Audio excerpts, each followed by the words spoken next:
কই বউ চোখের উপরে বইয়া খাবো আমি ডাইনিং টেবিল কই আমগো তো ডাইনিং টেবিল নাই, এখানে বসেন, খাইতে ভালো লাগবে, খোলামেলা পরিবেশ আছে।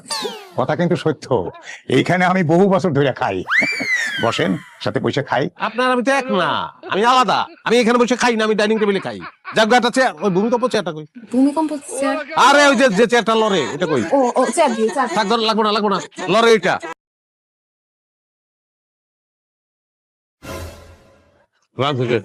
কেন জানা আমি রাঁধছি, কোন সমস্যা? পুরাটাই সমস্যা, মুখে যাওয়া যায় না। অতিরিক্ত লবণ, অতিরিক্ত মশলা। কি করেন? আম্মা যখন রাঁধছে আমি নিজে চাইখা দেখছি, মশলা লবণ তো ঠিকই আছে। তাহলে আমি মিশা কথা কইতেছি আমি? না না না, মিথ্যা কথা না। আসলে তরকারি চেহারা দেখে বোঝা যাইতেছে ঝাল লবণ একটু বেশি হয়েছে। সেটা আপনার মাইয়ারা বুঝান। একটু কষ্ট করে খান বাবা।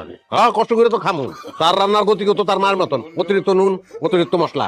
বুঝেছো? মুরগির মাংস দাও। আচ্ছা বাবাজি, আপনার আব্বা আম্মা কেমন আছে? খাওয়ানোর সময় কথাবার্তা ভালো না, খাওয়ানোর শেষে আলাপ করুন আপনি।